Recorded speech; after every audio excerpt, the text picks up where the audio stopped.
mga cancer? Ako nga pala si Paulo at shitposting goes mainstream. Akalain mo yun, sila Bugbog Berna, si Bugbog Dignidad, yung mga same na mga tao na nagsasabi na huwag kayo nang huwag kayo nang ganyan. Nakiki-shitpost na din sila, diba? Alam nyo naman yung trend ngayon recently, mga gumagawa ng mga shitposting pages na may kalakip na mga pangalan ng mga kilalang fast food establishment at mga kilalang mga kainan dito sa Pilipinas. So ano ba ang shitposting, diba? Ano lang ba yun? Para bang pinagtitripan mo lang ba? Posting large amounts of content aggressively, kasi talagang inaatake mo. Ironically, sabi alam mo na inaatake mo, like hindi ka naman talaga genuinely naiinis. Parang pwedeng gusto mo lang siya inisin. And trollishly poor quality. So yun yung parang kahit mga 144p, diba? Mga magulo, diba? Sabog-sabog, diba? Minsan taas mo ng contrast na sobra. Tinataas mo yung color saturation. So may tipong wala kang pake kung basura yung quality niya. But like most ng mga nagtitrend dito sa Pilipinas. Usually ginagawa to para manira ng isang online thread. Yung mga nag-uusap, manggugulo ka lang, mga wow cool post, thanks for sharing na galing sa IGN nung na-hurt sila. Diba? Na parang ayaw daw nilang nasasaktan sa mga comments daw. So yun, ironically, diba yun nga yung term, yung mga nangaasar, yung mga shit posts, ginawa na wow, cool post, thanks for sharing. Diba? Kaya sa mga lait sila, like yung normal lang ginagawa, para inisin yung humihingi nung katahimikan, ganun sila magre-reply. Parang ano yung ironic, sarcastic way. So saan ba ito nagsimula? Well, nagsimula ang shitposting. Yung unang documented daw na sinabing shitposting ay something awful forums na pinost ni Osnap3. So yung sinabi niya rito, you're missing out on the same worthless shitposting and unfunny in-jokes. Tapos from then on, naging trend na siya, sinasabi na siya na shitposting. Doon sa criteria of shitposting, yung aggressive, ironic, gusto lamang ines, man-trip, at manira ng isang matinong usapan, di ba? On 4chan, the byproduct of shitposting is referred to as scandal. It all interconnects. Tama lang na i-topic natin to ngayon, di ba? Ngayon, alam mo sa channel, at unahin muna natin ang mga meme bago ang dada. Di ba, ganito natin sinasayang ang buhay natin. From Rovic, laman ng newsfeed ko. Yep, mga same na mga mga pinupuntahan.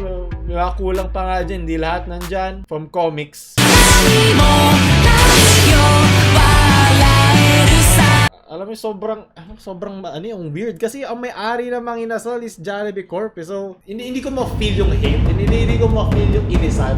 Kasi parang sila, isa lang yung kumikita dito eh. Kasi syempre, yung iba dyan, hindi alam yun or wala kang Dahil gusto nyo i-feature natin eh. Diba? Tama yan, trending at useless. How to say pangit na makeup mo in a nice way. Parang sa totoo lang, natawa naman ako ng mga une. Kumbaga, mayroon doon suspension of belief na maybe internally ito iniisip ng mga managers. Kaya Jollibee versus KFC, naiintindihan ako. Pero Jollibee versus Mang Inasal tsaka Chowking, anong kabobohan yun? Sila may-ari ng dalawa.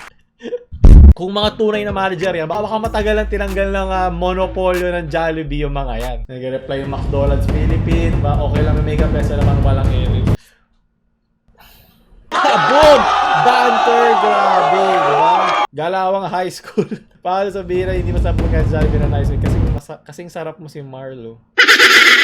Oo, kasi mamaya na ako magbigay ng opinion. Ayun, kailangan ko palang tumawa para kunyari ako. Nakakatawa ka. Sa ako memer, millennial, okay? Daanan muna natin to sukot civil war na to. Mabuti pa to si Michael Salazar, naaalala niya ang pagkakaibigan ng Jollibee at McDo. Nag-enjoy ako sa ganito. Insecure sa milk tea palibasa puro yellow McFloat. Yung sinagot siya ng Jollibee, hoy kupal, walang McFloat sa Jollibee, tanga. Oh! Apoy! Wow, cool post. Ayan, sumali na si Mang Inasal. Okay, hindi pala siya page. Isa siyang mga tao lang. Nice. Yung mga gunggong na parang Inasal, babatuin ko na kayo ng gusto. Yikes, close tayo. Oof. Shit. O si Chowking pumasok na. Ito totoo lang, tinawanan ko yung mga una nito nung nakita ko online. Ngayon, dinadaan ako parang... Kasi sa simula mo lang kayang pilitin yung sarili mo na mga hindi naman to konektado sa establishment. Tapos okay, hindi na siya nakakatawa kasi hindi nga siyempre, nagpasukan na yung mga iba, diba? Para makalibre silang like. Ngingiti dilaw-dilaw may tartar paniyos. Tanda kayo kung gusto nyo sumikat, gawa kayo ng page, kumuha kayo ng pangalan isang kumpanya, lagyan yung shitposting, diba? Kasi wala silang dating pag hindi sila gumamit ng isang company name. ano lang dito, yung mga sinasabi ng mga shit posters diyan. More on anecdotal, more on a personal experience. Syempre yung naaalala mo pag pupunta sa bagay establishments ay yung mga Hindi ka ay-ayang bagay. syempre pag may normal lang na kumain ka, nakakalimutan mo na eh. Sigurado ako pag inisip mo yung huling kain mo sa isa sa mga yan, hindi mo na maalala. Pero yung huling aksidente, huling fail, na pumunta ka dyan naaalala mo. Kasi that is out of your routine. Pag pinalawak mo ngayon yung time span, yung mga naaalala mo na bubookmark ng utak mo, lahat ng mga aksidente at mga fail na pumunta ka ngayon dun sa establishment na yan. Pero, so dito, sumasakay yung mga shitpost. So, sinasakay nila yung bad memories mo doon sa mga establishment. Ang galit, mabilis yan sakyan. Diba, hanggang naglalagay ka ng apoy dyan, uminit yung yung shitposting. Kaya pag tinignan mo yung mga iba nilang post, pa-apat shares lang, 22 likes, 11 likes, 22 likes, 61 shares. Meron lang dyan isang sisikat na magte-trend kasi yun yung unang beses na makakita yung mainstream ng shit posting style. Parang, oh my god, astig naman ito pa. Like, shit. Yun yung sa bell curve, yung pataas na. Dadating din naman yung time dyan na bababa din. Malalaos din yan. Mas maganda mga cashier namin sa cashier nyo. 7-Eleven, manok lang masarap sa hindi yung cashier.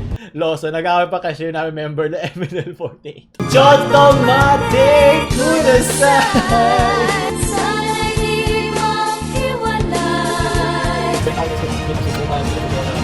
Ano kung pagkakat?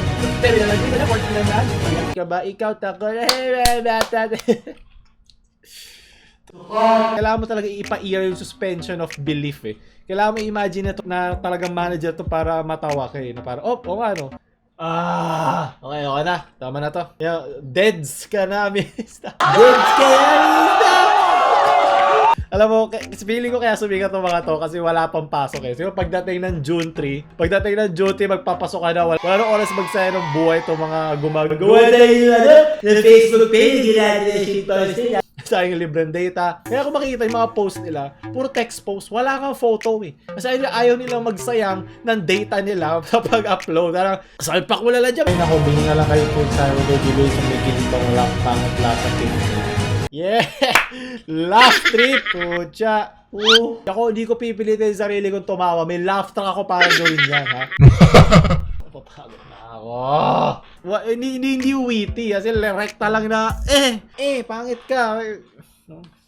Maganda pa dito, yung mga batang walang magawa, yung mismong, di ba kaya meron ng Jollibee shit posting, may gagawa ng Jollibee shit posting Bulacan, dadami yung branch nila, di ba, parang cancel, dumadami, hanggang wala pang pasok, pero parang pwedeng gawin.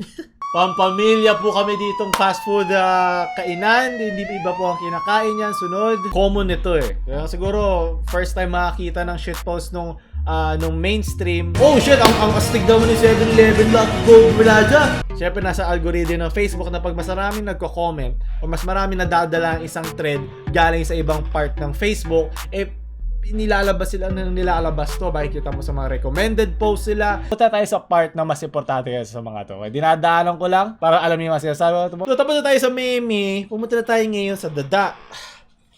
Huwag subukan. So ngayon, ayan, syempre merong pamabahong sapatos. Ito na yung mga shit post sa mga shit posters.